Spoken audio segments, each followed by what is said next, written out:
Estudo de número 77. Mateus, capítulo 17, do versículo 14 até o versículo 21. Vamos juntos? Vamos ler juntos? E quando chegaram para junto da multidão, aproximou-se dele um homem que se ajoelhou e disse: Senhor, compadece-te de meu filho, porque é lunático e sofre muito, pois muitas vezes cai no fogo e outras muitas na água. Apresentei-o a teus discípulos, mas eles não puderam curá-lo. Jesus exclamou: ó geração incrédula e perversa, até quando estarei convosco? Até quando vos sofrerei? Trazei-mo aqui o menino. E Jesus repreendeu o demônio, e este saiu do menino. E desde aquela hora ficou o menino curado. Então os discípulos, aproximando-se de Jesus, perguntaram em particular: por que motivo não podemos nós expulsá-lo? E ele lhes respondeu: por causa da pequenez da vossa fé. Pois em verdade vos digo que, se tiverdes fé como um grão de mostarda, direis a este monte: passa daqui para acolá, e ele passará. Nada vos será impossível. Mas essa casta não se expele senão por meio de oração e jejum. Ok, vamos lá então. Os fatos aqui registrados nestes versículos, eles revelam um completo contraste com o que aconteceu no topo da montanha, a saber, a glória de Cristo, o unigênito, Filho de Deus, o Filho amado de Deus Pai, a intensa alegria dos 3 discípulos, como vemos lá nas palavras de Pedro, propondo para Jesus fazer que se fizesse uma tenda para cada um deles ali, enquanto que no pé da montanha, ali, vemos a moléstia causada pelo pecado e pela opressão maligna sobre o filho único de um pai que também o amava. Vemos a confusão causada pelos escribas com a multidão e os discípulos, São 2 cenas separadas pelo espaço de tempo de um dia. Se você ver lá em Lucas 9:37, você vai ver que foi no dia seguinte, Houve um dia de espaço de tempo. Mas o célebre pintor Rafael uniu os 2 momentos numa só cena. É claro que o que ele pretendia era retratar o contraste entre esses 2 momentos. E não dizer que ambos aconteceram concomitantemente, Um logo em seguida do outro no mesmo dia. Não foi assim. Mas esse pintor Rafael, ele pintou essa tela, e ali você vê Jesus no monte, o Elias e Moisés ao lado, os 3 discípulos ali perto, e um pouquinho abaixo você vê a multidão ali, discutindo ali com os fariseus, com os escribas, e o pai pedindo pelo seu filho. Então ele pintou tudo numa cena só, mas nós sabemos que não foi no mesmo momento que isso aconteceu. Teve um dia de diferença aí, do que aconteceu no topo da montanha e do que aconteceu no pé da montanha, teve um dia de diferença. Vamos então aí para a cura do jovem endemoniado, ou do menino endemoniado. Algumas versões falam jovem, outras falam menino. Mas vamos primeiro comparar aí os sinóticos, os 3 evangelhos, Mateus, Marcos e Lucas. Vamos fazer uma comparação entre eles, porque embora nós vamos partir do texto de Mateus, mas especialmente Marcos, ele nos dá muito mais detalhes dessa história do que Mateus e Lucas. Então nós temos aí vários detalhes que constam em Marcos e não constam em Mateus e nem em Lucas. E é importante a gente fazer essa comparação dos 3 sinóticos aí, para vermos a riqueza com mais detalhes, com mais riqueza aqui o texto. Então, você tem na coluna esquerda Mateus, a central Marcos, e a da direita Lucas. E aí os assuntos. Quando aconteceu? Quando aconteceu esses eventos? Mateus não menciona, nem Marcos também não menciona, mas Lucas diz que foi no dia seguinte, né? Então, de Lucas nós temos a interpretação de que foi no dia seguinte que aconteceu, no dia seguinte a transfiguração, né? O encontro com a multidão e a controvérsia com os escribas. Mateus menciona Jesus encontrando a multidão, também menciona, ou melhor, nada se fala da controvérsia com os escribas. Mateus não menciona a controvérsia que os escribas tiveram com os 9 discípulos, porque Jesus subiu com 3 e os outros 9 ficaram no pé da montanha. E quando eles voltaram, encontraram ali os escribas tendo um entrever ali com os 9. Né? Marcos mostra que a multidão, quando vê Jesus, ela vai ao encontro de Jesus, e Marcos fala da controvérsia com os escribas. Né? Apenas Marcos fala. Lucas, ele menciona Jesus encontrando a multidão, né? Ao contrário, Jesus está indo em direção à multidão, mas isso depende do ponto de vista, né, de quem está vendo a cena. Né? Uns veem Jesus encontrando a multidão, outros veem a multidão indo ao encontro de Jesus, mas eles se encontraram, é isso que importa. Né? Lucas nada fala da controvérsia dos escribas, né? Ele não menciona nada da controvérsia dos escribas. Com relação ao pedido do pai, Lucas diz que o filho era lunático, né, louco, né, e nada fala do demônio. Também não diz que o filho é único, que ele era filho único. Né? Marcos, por sua vez, diz que um demônio mudo e surdo causava-lhe sofrimentos, e nada fala de enfermidade. Né? Ele não fala nada de enfermidade, só fala que o sofrimento era causado pelo demônio. Jesus, mais à frente, vai dizer, ali em Marcos, no texto de Marcos, Jesus vai dizer que o demônio também, além de mudo, ele era surdo. Né? E ele não diz também que o rapaz era filho único desse pai. Lucas, por sua vez, diz que um demônio causava severos sofrimentos ao seu filho, ao filho do rapaz, daquele homem, e fala da doença como consequência. Né? Ele dá ali um diagnóstico mais preciso. Ele fala de convulsão até, inclusive. Né? Como médico que ele era, ele chega até falar que quando o demônio se apossava do rapaz, do menino, ele convulsionava o menino e jogava o menino no chão, jogava no fogo, na água. Né? Então ele dá detalhes. Entendeu? Obviamente, como médico, ele usa um linguajar técnico. Né? A pergunta de Jesus sobre quanto tempo o menino sofria. Jesus faz uma pergunta. Mateus não menciona essa pergunta. Marcos diz que era desde a infância. Né? O pai responde. Marcos registra aqui o pai respondendo que era desde a infância. Ou seja, desde pequenininho. Né? E Lucas nada menciona sobre essa pergunta. E a resposta de Jesus, a exclamação do pai aflito. Né? Quando o pai diz assim: se tu podes alguma coisa, né? Tem misericórdia, tem compaixão de nós. Né? Mateus não menciona nada sobre essa frase do pai, essa fala do pai. Marcos menciona a resposta de Jesus: se podes. Tudo é possível ao que crê. Né? Então Marcos ainda menciona não só a exclamação do pai, mas também a resposta de Jesus. Né? Lucas não menciona nada, não fala nada. Né? Assim como Mateus, ele é sucinto no relato. Com relação à tréplica do pai, né? Quando Jesus fala, né? Se podes, tudo é possível ao que crê. Então o pai diz assim, então me ajuda na minha falta de fé, na minha pequena fé, na minha falta de fé. Esse pai pede, tem compaixão de nós. Né? Marcos diz que ele confessou a sua fé em Cristo com lágrimas, né? E chorando, ele diz para Jesus: sim, eu creio, mas ajuda-me na minha falta de fé. Né? Mateus nada menciona sobre isso, e nem Lucas. Marcos nos dá essa informação. A ineficácia da ação dos discípulos. Né? Os 3 evangelistas mencionam que os 9 discípulos,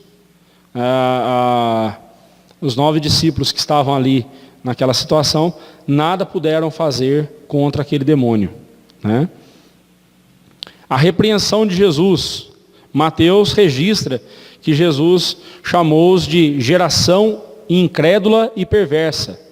E também registra que Jesus questionou-os sobre até quando ele teria que suportá-los, né? Suportar a falta de fé deles, né? Marcos diz que Jesus os chamou apenas de geração incrédula, né? Não incrédula e perversa, não, só incrédula, né? O que não amenizou, né? Questiona-os e registra que Jesus os questionou sobre até quando ele suportaria a falta de fé deles também, né? Da mesma forma, Lucas, ele registra que Jesus os chamou de geração incrédula e perversa, questiona-os e Jesus questiona-os sobre até quando teria que suportá-los na sua falta de fé, né? Nós vamos ver isso com detalhe daqui a pouco. A cura e a libertação, né? Mateus diz que o demônio foi expulso pela ordem dada, né, por Jesus. Tira esse D aí, tem um D a mais aí. Pela ordem dada por Jesus, e o menino ficou curado. Né? Implicitamente aqui Mateus fala de doença, porque se o menino ficou curado, então pressupõe-se que era uma doença que o menino tinha. Então está implícito ali, né? Embora ele diz que lá no começo ele fala que o menino era lunático, né? Tinha algum problema mental, alguma doença mental, né? Marcos diz que quando ouviu a ordem de Jesus, o demônio clamou e agitou muito o menino, e ao sair deixou-o como se estivesse morto. Mas Jesus o tomou pela mão, levantando-o vivo, né? Lucas diz que ao aproximar-se de Jesus, o demônio atirou o menino no chão e o convulsionou.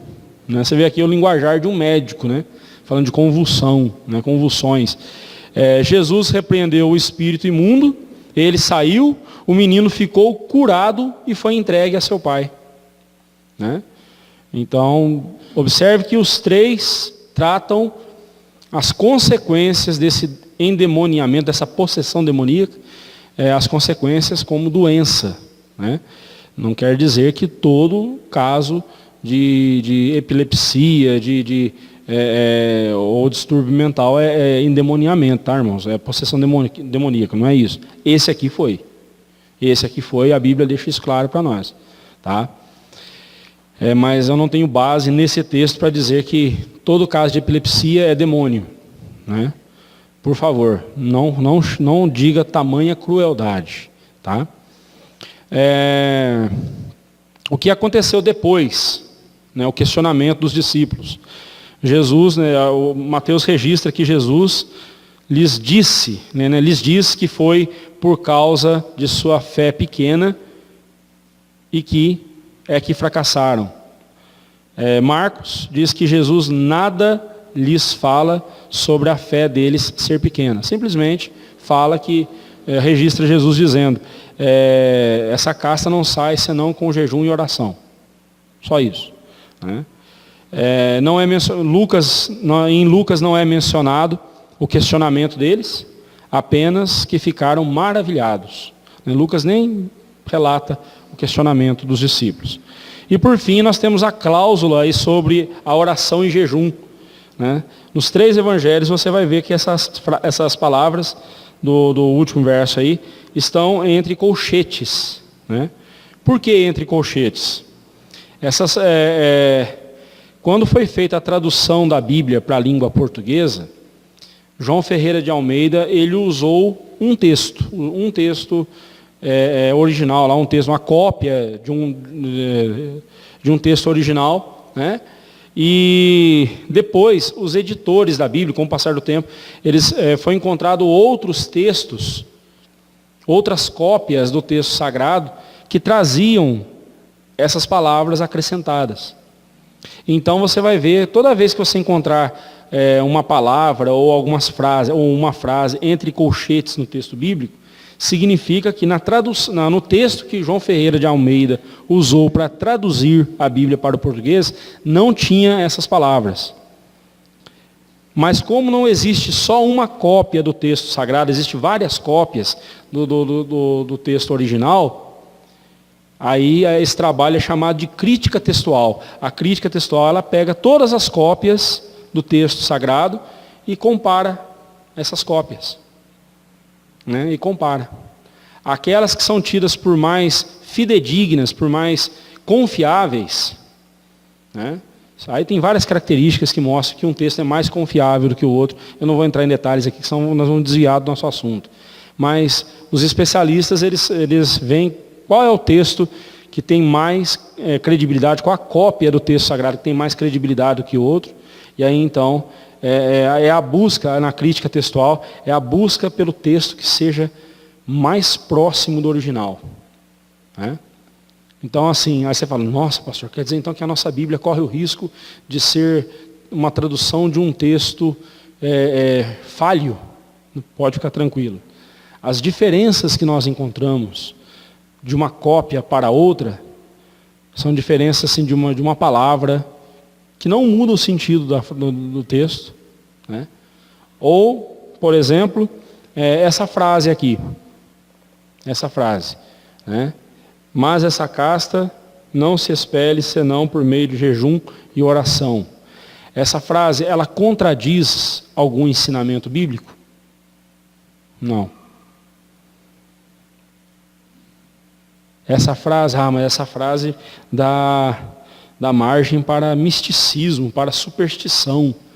Né? E tem muita gente que pensa assim, então eu vou lá enfrentar uma pessoa endemoniada, então eu vou ficar uma semana em jejum e oração, aí eu vou lá e enfrento. Né? Já vi muita gente que ficou em jejum e oração um bom tempo, foi lá e deu com a cara na parede.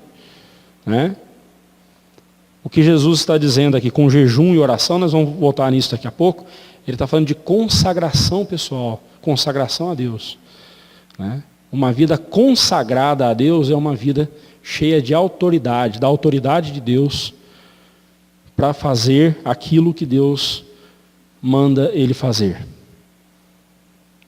E isso tem tudo a ver com o texto aqui. Observe, daqui a pouco nós vamos ver que Jesus, essa frase de Jesus aqui no verso 17, até quando estarei convosco, até quando vos sofrerei, essa frase é o ponto central desse texto para a gente entender o texto. Aqui, esse texto, Jesus está mostrando para nós a importância de uma fé firme e de um coração consagrado a Deus para se fazer a obra de Deus. Você vai ver que esse é o ponto central do texto aqui. Tá bom? Vamos lá. Então vamos ver o versículo 14 a 16. O clamor do pai aflito. Jesus e os 3 discípulos, Pedro, Tiago e João, desceram da montanha. Chegando ao vale, ao pé da montanha, depararam-se com os outros 9 discípulos, discutindo com os escribas. E numerosa multidão ao redor deles. Essa informação está lá em Marcos 9, 14. A multidão, assim que avistou o Senhor Jesus, a Bíblia diz que ela, tomada de surpresa, dirigiu-se a ele. Mas sobre o que os escribas estavam discutindo com os discípulos, o que é o assunto da discussão entre os discípulos, os 9, e os escribas? Né? Nós não sabemos os detalhes dessa discussão, mas de acordo com Marcos 9, 16 e 17, quando o Senhor Jesus indaga aos escribas sobre o porquê discutiam com os discípulos, e dentre a multidão surge um homem dizendo: Senhor, compadece-te de meu filho, porque é lunático e sofre muito, muitas vezes cai no fogo, outras muitas na água, e apresentei-o a teus discípulos, mas eles não puderam curá-lo. Então, a julgar por essas palavras, a discussão que os discípulos estavam tendo com os escribas era justamente que os escribas estavam, pode até se dizer que eles estavam até zombando dos discípulos por eles não conseguirem expelir o demônio daquele rapaz. Não conseguiram curar aquele rapaz. Não conseguiram fazer nada por ele. Né? A julgar por esse contexto, então nós podemos dizer que a discussão entre os escribas e os discípulos era por causa disso. Eles estavam zombando dos discípulos que não conseguiram fazer nada pelo pobre rapaz, pelo pobre menino. Né? Marcos acrescenta ao relato do pedido do pai algumas informações. Ele afirma que o menino estava possuído por um espírito mudo. Em Marcos 9, 25, Jesus diz que o espírito, o espírito imundo era, além de mudo, também surdo. Né? O que era que esse espírito imundo? E que era esse espírito imundo que de repente o apanhava, lançava-o por terra, fazia-o espumar pela boca, rilhar os dentes e se definhar. Lucas, uma vez que acrescenta mais alguns detalhes. Ele diz que o menino era filho único. Você pode ver isso lá em Lucas 9, 38. E por ser médico, ele dá um diagnóstico mais preciso, usando termos técnicos. Ele diz aqui que o menino, quando era atacado pelo espírito, tinha convulsões. Lucas 9, 39. Você vê essa informação.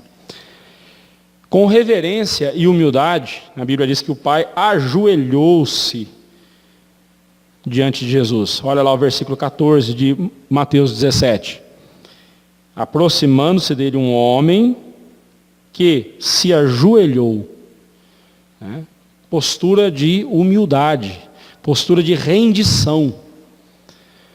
Eu concordo com William Hendricks em que aqui não foi uma adoração, um ato de adoração, um ato de culto, mas foi um ato de rendição. Ele não estava adorando o Senhor Jesus, embora ajoelhar-se na presença de Jesus seja um ato de adoração, mas ali ele estava mostrando a sua rendição. Eu me coloco na tua presença porque eu nada posso pelo meu filho. Mas se o Senhor pode fazer alguma coisa por ele, tem misericórdia, faça. Se o Senhor pode fazer algo pelo meu filho, faça. Tem misericórdia. Não aguento ver mais meu filho sofrer daquele jeito. Este pai clama a Jesus para socorrer seu único filho. Tal como o Pai celeste, lá no monte, este pai, ali no vale, demonstra seu amor por seu único filho. Lá no monte, lá em cima, Deus demonstrou seu amor por Jesus, pelo seu unigênito. Ele diz, meu filho amado, a ele ouvi. Aqui esse pai também demonstra seu amor pelo seu filho único. O pobre menino tinha que ser vigiado constantemente. Porque a qualquer momento, de repente, o espírito imundo tomava o menino e lançava ele na água, ele poderia morrer afogado, ou então lançava ele no fogo, ele poderia morrer queimado. Era o tempo todo os pais ali vigiando, as pessoas vigiando aquele menino. Imagina o sofrimento. A descrição de seus sintomas, espumar pela boca, convulsões, ranger de dentes, aponta para epilepsia. Mas não podemos desvencilhar o fato de que a sua epilepsia era resultado de ser possuído por um espírito maligno que causava-lhe sérios sofrimentos. Como eu disse, não saia por aí dizendo que todo caso de epilepsia é endemoniamento. Uma vez eu tive essa triste experiência. Estávamos numa congregação, nossa congregação, eu não vou dizer onde, acho que vai ficar na internet, então a gente tem que tomar cuidado. Mas estávamos lá, num culto, e uma irmã, ela tinha ataques epiléticos, e bem no meio do culto. E era um salão pequeno. Imagine uma fileira de bancos. Os bancos eram menores que esse aqui um pouco. Então tinha uma fileira de banco como essa aqui só. Era um salão estreito. E eu ali pregando e tal, daqui a pouco quando eu vejo a irmã caindo no chão e tendo todo o ataque epilético, se contorcendo toda e tal. E eu já sabia que ela era epilética, Mas aí eu parei. Irmãos, nossa irmã está tendo um ataque epilético. Somente vire ela de lado, para ela não se afogar com a saliva dela. Mantenha ela virada de lado, a cabeça dela virada. Só isso. Daqui a pouco ela passa a crise e ela vai voltar ao normal. E vamos tratar isso com normalidade. Não é nem fim do mundo isso não. Isso aí, ela convive com isso. Mas aí tinha uma senhorinha na igreja, uma irmãzinha que veio, ali congregar com a gente. Quando ela viu a cena, eu nunca vi aquela irmãzinha tão ágil. E ela era uma senhorinha de mais de 80 anos, que andava com dificuldade. Aí essa irmã levantou-se e foi para cima. Eu te repreendo em nome de Jesus. Aí eu disse, não, irmã, ela não está endemoniada, não. Né? Isso aqui não é endemoniamento, não, irmã. Pode ficar tranquila. Não. E ela continuou repreendendo em nome de Jesus. Não é. Mas essa é a mentalidade. A irmã voltou, né? Voltou ao normal, né? A pessoa fica sem graça numa hora dessa. Aí é hora de você mostrar para ela, irmã, somos todos maduros aqui, isso aí, né? A gente cuidou da senhora, protegeu a sua cabeça, para a senhora não bater a cabeça, para não se machucar, né? Mas fica tranquila, a senhora está em boas mãos. Aí, depois essa senhorinha veio falar comigo, disse, pastor, mas era demônio. Não era não, irmã, não era não. A nossa irmã não é endemoniada, pode ficar tranquila. Ali ela teve complicações, ela teve um AVC, depois ela tem problema de epilepsia, mas ela faz tratamento para isso, não tem nada de endemoniamento nisso, né? Mas no popular, na mentalidade das pessoas, na maioria, muita gente pensa assim, né? E nós devemos tomar muito cuidado com isso, viu? Sim, irmã?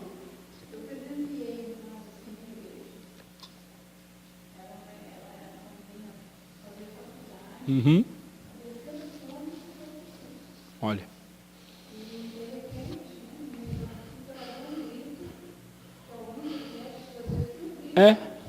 Acho que deve ter uma dor, não sei. Uhum. Era só virar a irmãzinha de lado, para ela não se afogar com a saliva.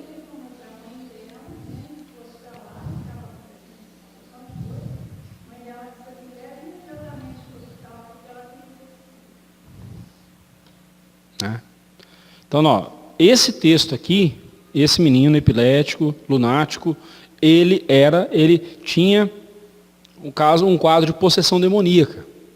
E estava atrelada a enfermidade dele à possessão demoníaca.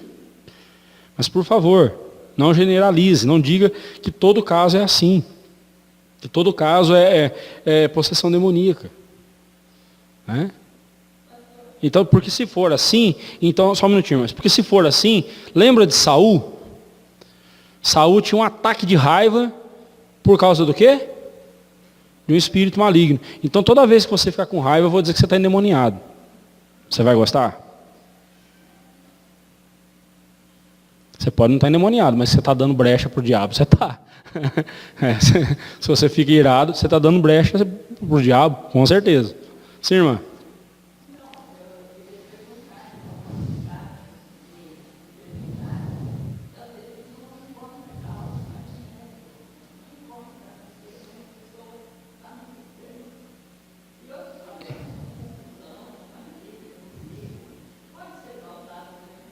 Excelente pergunta, irmã. Excelente pergunta. Eu vou repetir aqui a pergunta dela para sair aqui na gravação. A irmã Neide está perguntando o seguinte, e aqueles casos de enfermidade que não se encontra cura? Né? Se eu falar alguma coisa errada aqui, da sua pergunta, a senhora me corrige, tá bom? Ela perguntou assim, e aqueles casos de enfermidade que não tem cura, né? não se acha cura, ou problemas de relacionamento dentro de casa, confusão dentro de casa, pode ser a ação do inimigo? Vamos com calma, vamos lá. Onde tem pecado, Satanás está presente. É preciso distinguir o que é pecado do que não é pecado. Por exemplo, uma família em confusão, uma família brigando, é o quê? Segundo Efésios 4, é o quê?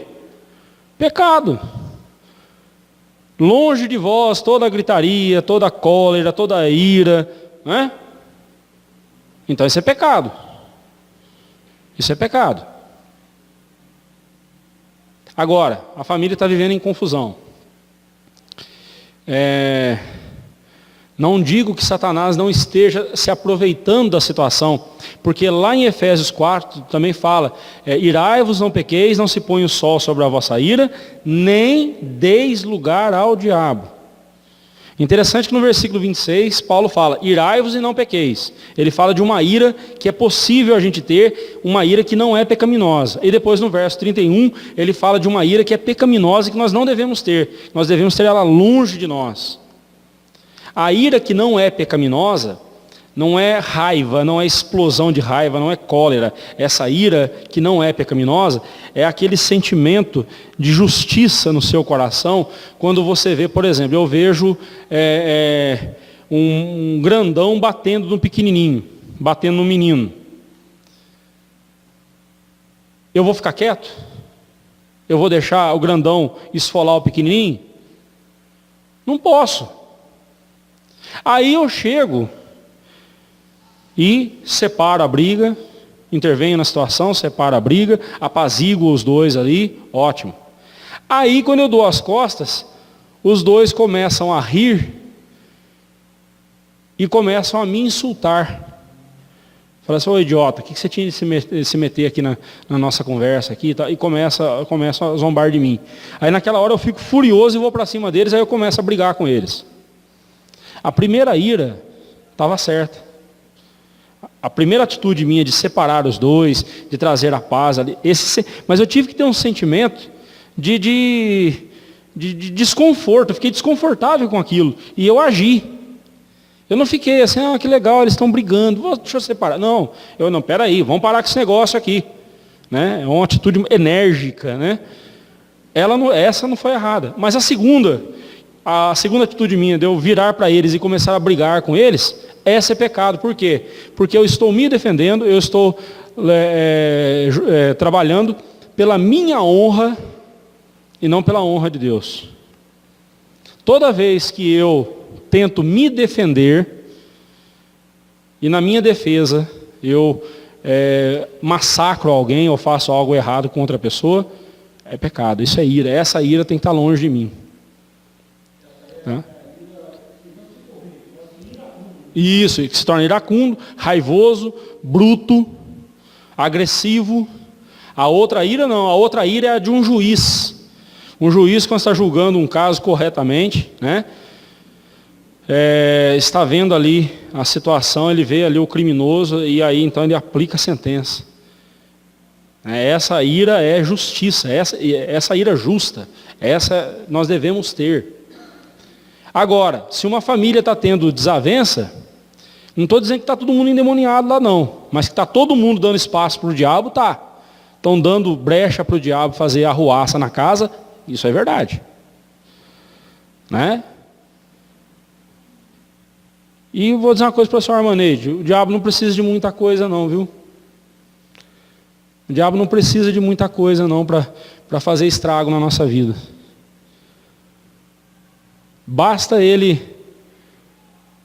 dar para nós aquilo que o nosso coração quer, ou despertar o nosso coração para algo que nós não temos, é o suficiente para a briga acontecer.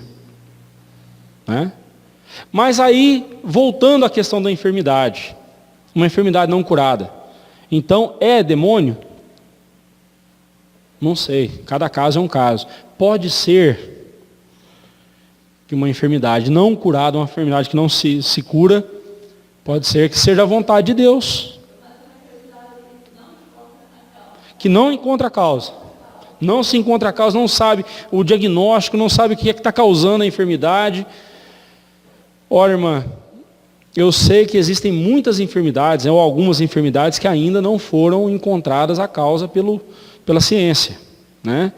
E até mesmo aqui nos dias de Jesus, nem todo lunático foi tratado como endemoniado. Né? Nem todo lunático ali foi tratado como endemoniado. Né? Mas uma coisa é verdade, todo endemoniado, né, se tornava ali, se torna um escravo de Satanás, se torna um instrumento de Satanás. Né? Ou um marionete na mão de Satanás. Né? Agora, tem enfermidade que não se encontra a causa. Então é demônio? Também não. Também nós não podemos sair afirmando isso. Nós não podemos sair afirmando isso. O que a gente deve fazer como crente? O foco está no versículo 21. Orar e jejuar. Orar e jejuar. E buscar em Deus, Senhor, mostra, por favor, o que é que está causando isso. Se é espiritual, se é orgânico. Né? Mostra, por favor, o que é que está causando isso. Tem misericórdia. Né? Pode ser. Lembra de Paulo? Paulo tinha uma enfermidade. Um espinho na... Bem, enfermidade não sei, né? Ele tinha um espinho na carne. Eu tendo a pensar que era uma enfermidade. Que ele tinha problema de vistas, ele tinha. Ele fala que os Gálatas fizeram tanto por ele que, se possível, eles arrancariam os próprios olhos para darem para ele, porque ao ver o sofrimento dele. Numa das cartas dele, ele termina dizendo: vede com que grandes letras vos escrevo. Né, a assinatura ali, ele faz com grandes letras, típico de quem tem problema de vista. Né? Então, assim, eu tendo a pensar que o espinho na carne de Paulo era uma enfermidade. Querendo ou não, ele orou a Deus: Senhor, tira de mim esse espinho. Deus falou: não, a minha graça te basta. E Deus deixou esse espinho na carne de Paulo para o esbofetear. Porque Paulo era um sujeito arrogante, era um sujeito dado a ser aquele que tocava o dedo no nariz dos outros, apontava o erro dos outros. Foi isso que ele fez com Pedro. Não fez errado não, ele fez certo. Mas ele era o sujeito que confrontava mesmo. E esse tipo de gente, embora fazendo o certo, muitas vezes precisa também de um espinho na carne para serem lembrados de que eles são pecadores também e precisam da graça de Deus. Mas Paulo deixa bem claro. Paulo não era endemoniado. Paulo não estava endemoniado. Mas ele tinha um mensageiro de Satanás na vida dele. Ele não era endemoniado. Mas tinha um mensageiro de Satanás ali esbofeteando ele. Né? O que eu posso dizer, irmão, nisso tudo é: tomemos cuidado. Não saiamos dando um diagnóstico sem ter certeza. Ah, mas eu não encontro a causa dessa enfermidade aqui. Às vezes não é remédio que a gente precisa para curar uma enfermidade. Às vezes o que a gente precisa é mudar a alimentação. Mas eu tomo remédio, isso não resolve, não sei o que tal. Você já mudou a sua alimentação? Muda o seu estilo de vida. Ah, minha pressão, minha hipertensão, não abaixa a minha pressão de jeito nenhum, não sei o que tal. Mas claro, dá para se ver no tom da sua voz que não vai abaixar mesmo. Você parece uma panela de pressão pronta para explodir. Muda o seu estilo de vida. Confia no Senhor. Descansa no Senhor. E como eu já disse aqui, a única enfermidade que não tem cura é a última. A única enfermidade que não tem cura é a última. Né? Vamos lá? Respondi, irmã? Vamos lá então. Vemos também neste pai a fé que é contemplada pela misericórdia de Jesus. Né? Marcos acrescenta que após relatar a triste situação de seu filho e o fracasso dos discípulos em curá-lo, ele disse a Jesus: se tu podes alguma coisa, tem compaixão de nós e ajuda-nos. Marcos 9, 22. A resposta desse pai que compartilhava a dor, a miséria e a moléstia de seu filho, né? Observe quando ele diz: tem compaixão de nós. Ele não falou: tem compaixão do meu filho, tem compaixão de nós. Porque um pai, quando vê um filho sofrendo, uma mãe, quando vê um filho sofrendo, ela sofre junto. A enfermidade não é só do pai, não é só do filho, é também do pai. O pai e a mãe sofrem juntos. Não é mesmo?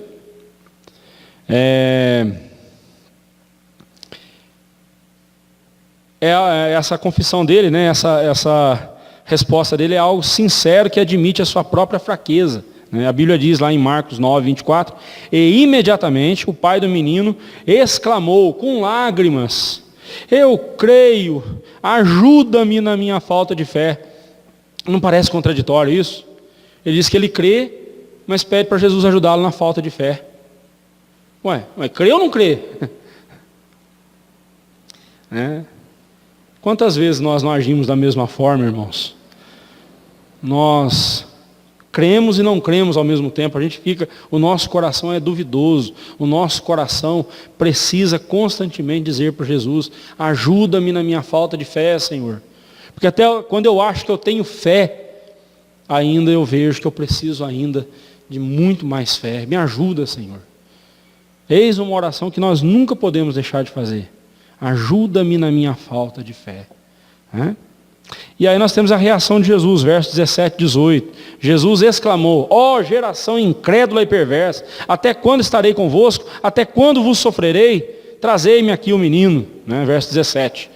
A julgar pela resposta de Jesus aqui no verso 17, precedida por essas palavras, lá de Marcos 9, 23. Se podes, tudo é possível ao que crê. Jesus reprovou severamente a falta de fé do pai do menino, mas mesmo assim teve misericórdia dele. Reprovou a falta de fé dos escribas, que certamente estavam se deliciando maliciosamente de tudo o que estava acontecendo ali. Reprovou a falta de fé da multidão, que sempre o buscava por seus próprios interesses.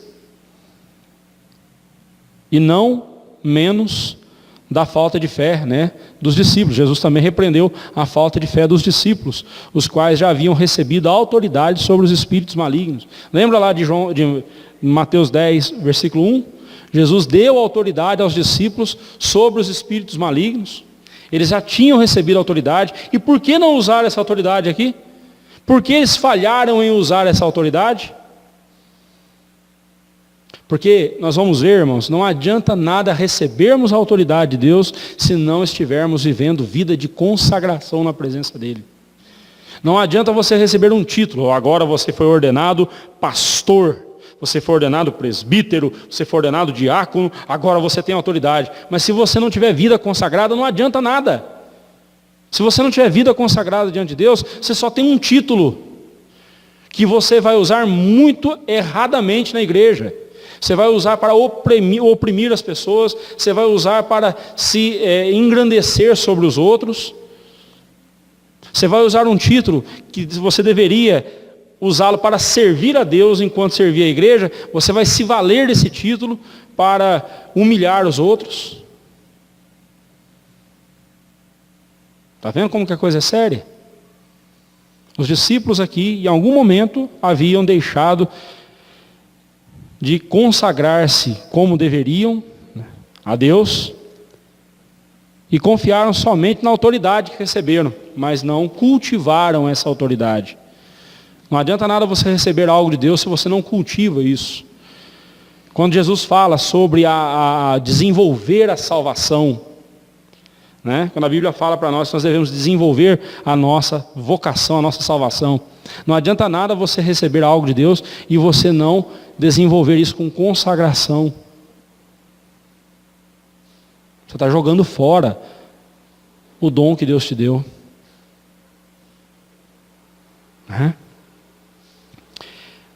Jesus, então, para Cristo, tal falta de fé era sofrível, como nos mostra as suas palavras: até quando vos sofrerei? Isto é, até quando ele suportaria tamanha afronta de todo mundo ali,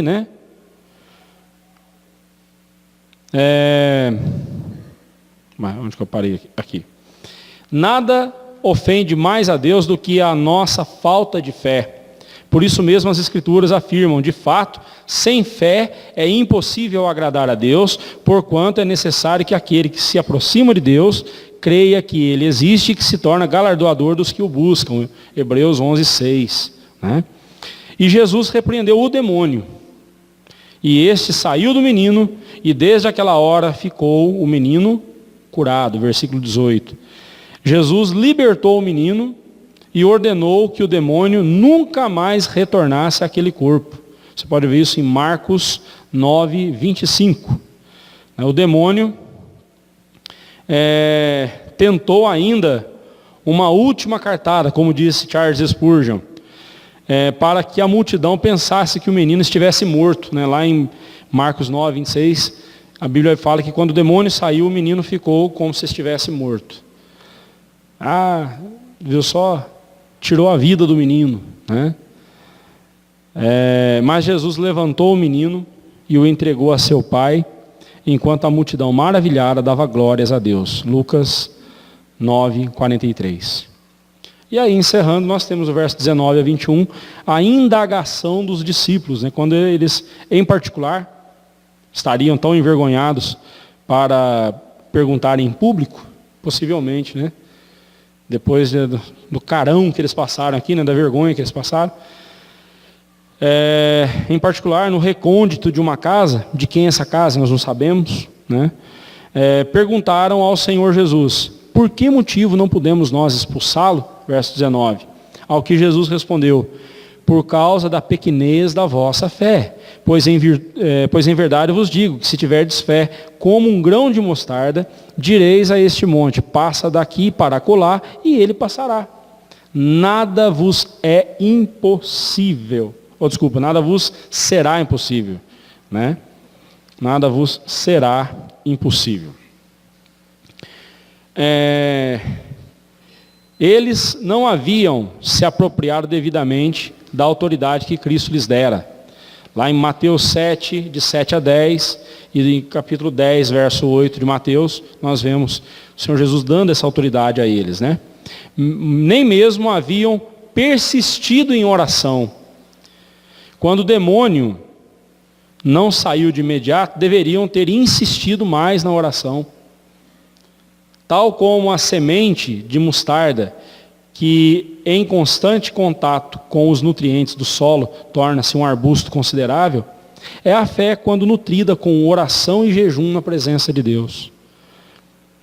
Esta fé, ainda que pequena, mas sempre crescente, sempre crescendo, né? Agrada a Deus, e o que é impossível a nós, é possível a Deus, sendo isto de acordo com a sua vontade santa. Veja bem, quando Jesus fala, nada vos será impossível, não quer dizer nada vos será impossível na vontade de vocês. O que vocês quiserem vai acontecer, não é isso que ele está dizendo, não. Nada vos será impossível se o que vocês quiserem for a vontade de Deus, estiver dentro da vontade de Deus. Você pode ter a fé que for, irmão. Pode ter uma fé muito grande, muito consistente. Mas se você pedir algo para Deus que não está de acordo com a vontade dele, Deus não vai te dar. Não vai te dar. Ao passo que se a sua fé for pequena, mas se o que você pedir para Deus estiver dentro da vontade dele, ele vai te ouvir. Agora, não se contente em ter uma fé pequena. Seja como um agricultor. O agricultor, ele tem lá um saco de sementes. Ele poderia muito bem dizer assim, beleza, eu tenho comida para um mês.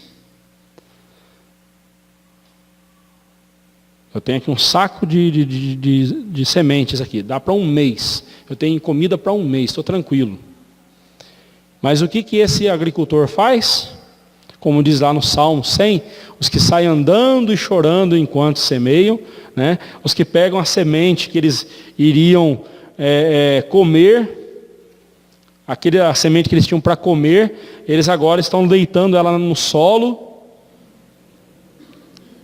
né? Plantando essa semente. E isso é motivo de choro, sabe? Ai, meu Deus, eu estou abrindo mão do que eu tenho, e agora? Como é que vai ser? Os que saem andando e chorando enquanto semeiam, voltará com júbilo, trazendo os feixes da colheita. Vai trazer muito mais do que ele plantou. Mas volto a dizer, tem que ser de acordo com a vontade de Deus. Por isso, não seja louco de participar de uma fogueira santa não sei na onde, dando tudo o que você tem, na expectativa de que no dia seguinte você vai ter 3, 4, 5 vezes mais. Você não vai ter, não caia nessa conversa de pilantras. E nem venha choramingando, dizer assim, mas fui enganado. Você foi enganado? Não. A Bíblia fala lá em 2 Timóteo 3, que você foi atrás daquilo que o seu coração queria. No final dos tempos, cercar-se-ão de mestres segundo as suas próprias cobiças. E sentirão coceirinha no ouvido, né? Quando ouvirem esses falsos mestres falando, vão sentir aquela coceirinha gostosa no ouvido, quando você pega cotonete, né, coça o ouvido, aquela coceirinha gostosa no ouvido, né? Porque esse é o evangelho que é ensinado aí fora, é o evangelho que faz cócegas no ouvido, que é gostoso, né? Mas não é o verdadeiro evangelho. Então, ok? Fique atento. Quando Jesus fala, né, que além disso, né, nenhuma tarefa designada por Deus a seus filhos será impossível de ser realizada, porque Deus é quem o capacitará plenamente. Tivessem os discípulos exercitado a fé, teriam expulsado aquele demônio. Mas por que eles não expulsaram? Porque no momento que eles receberam a autoridade de Cristo, eles se acomodaram.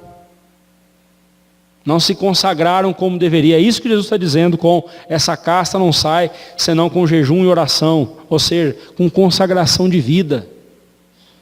Não adianta você ter recebido a autoridade se você não rega essa autoridade com consagração a Deus. É isso que ele está dizendo aqui. Mas essa casta não sai senão por meio de oração e jejum.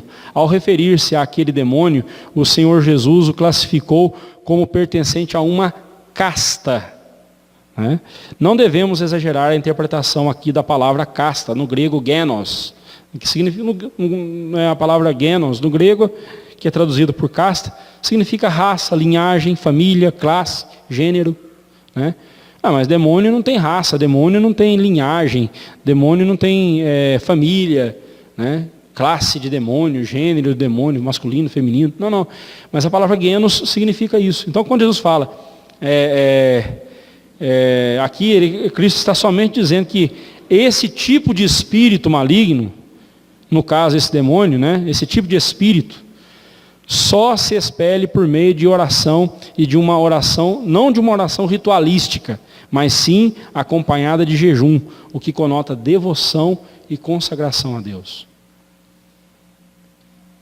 Né? E, meus irmãos, a gente precisa entender o seguinte: existem muitas pessoas hoje em dia possessas de espírito maligno. Existe sim. Né? Pastor, mas aqui na nossa igreja não acontece, né? Não mesmo. Isso aqui não é centro espírita, não é lugar para o demônio ficar fazendo uma arruaça aqui dentro. Isso aqui não é terreiro de macumba, não é terreiro de umbanda. Nosso objetivo aqui é louvar a Deus. Mas se aparecer um endemoniado aqui na igreja? Como eu já disse esses dias, eu não vou parar o culto para dar atenção para esse endemoniado. Né? 2, 3 irmãos, irmãs, retiram ele aqui para o canto, aqui para uma salinha, e fica com a pessoa ali até o final. Não precisa esperar o pastor ir lá resolver, o pastor não tem mais poder do que você. Se você é um crente em Cristo Jesus e está vivendo uma vida de consagração a Deus, você tem toda a autoridade que você precisa para poder expulsar aquele demônio. Tá? Não precisa ficar conversando com o diabo. Por que você entrou? Quando você entrou? O que você quer? Como é que foi? Como é que não foi? Não precisa dessa papagaiada. Não precisa disso. Só repreenda em nome de Jesus. Ore com a pessoa ali. Pastor, mas eu tenho medo. Irmão, eu sei que lidar com essas coisas, eu não estou acostumado a lidar com isso todo dia. Né? Mas maior é o que está em nós do que aquele que está no mundo. Né? Não nos deixemos levar por superstições, tá bom? Aplicações práticas para nós aqui. Desse trecho, tiramos as seguintes aplicações práticas para nós. Primeiro, em relação ao pai aqui desse menino, devemos imitá-lo em sua compaixão. Ele via o problema de seu filho como seu também. E por isso mesmo fez tudo o que podia para ajudá-lo tudo que ele podia fazer para ajudá-lo, até que se encontrou com Cristo e o seu filho foi curado. Né? Não desista do seu filho, não desista dos seus filhos, não desista dos seus familiares. Né? Ore por eles, busque a Deus por eles, busque a Deus, ore por eles. Né? Todos nós temos em nossa família um ou vários, né, que estão fora do que devia ser. Né? Oremos por eles. Oremos por eles. Né? Em relação aos discípulos, aprendemos de que nada adiantará sabermos das promessas de Deus e não nos apossarmos delas. Se os discípulos tivessem levado a sério a autoridade que Cristo lhes dera antes, não teriam sido inconstantes na oração e fracassado ante aquele demônio. Terceiro, em relação à epilepsia, né, bato nessa tecla aqui. Aqui, neste caso, a epilepsia está relacionada à ação de um demônio. Mas isso não quer dizer que todo caso de epilepsia esteja relacionado à possessão demoníaca. Que Deus nos dê discernimento para vermos cada caso. Tá? Ore, busque a Deus discernimento. Encerrando aqui, então fica para a nossa reflexão. Como está a sua fé diante de Deus? Pequena e crescendo? Ou estagnada? Parou de crescer? Ah, pastor, desde que eu ouvi aquele negócio de que a quem mais se deu, mais será exigido, então eu estou quietinho no meu canto, com o que eu tenho já está bom, né? Porque se eu receber mais de Deus, né? Aí eu vou ser mais cobrado, né? Irmão, lembre-se que o que você já recebeu, se você já chegou nesse questionamento, significa que você está pecando contra Deus. Porque o desejo de Deus para todos os filhos dele é que todos cresçam na graça e no conhecimento de nosso Senhor e Salvador Jesus Cristo. Crescimento. Né? Eu acho que esse é um dos grandes problemas da igreja nos nossos dias. Não só a nossa aqui, mas eu falo da igreja no modo geral. A igreja é uma maternidade. Aqui só nasce de novo, mas não continua crescendo. Às vezes a sensação que a gente tem quando entra na igreja é de que nós estamos num grande berçário, com um monte de bebezão, chorão, que já deveria estar correndo, caminhando e gerando outros filhos, mas não estão fazendo isso. Por quê? Porque são grandes bebezões, né? Que sequer andam sozinhos. A falta de maturidade é um grave perigo. Lembrando da parábola do semeador, o terceiro tipo de solo ali chegou até a produzir frutos, mas o fruto dele não amadureceu, o fruto dele não vingou, não amadureceu. Que Deus nos livre desse pecado, de deixarmos de crescer quando deveríamos estar crescendo sempre na graça e no conhecimento de Cristo Jesus. Que a nossa fé seja sempre, ainda que pequena, esteja sempre crescendo para a glória do Senhor. Amém.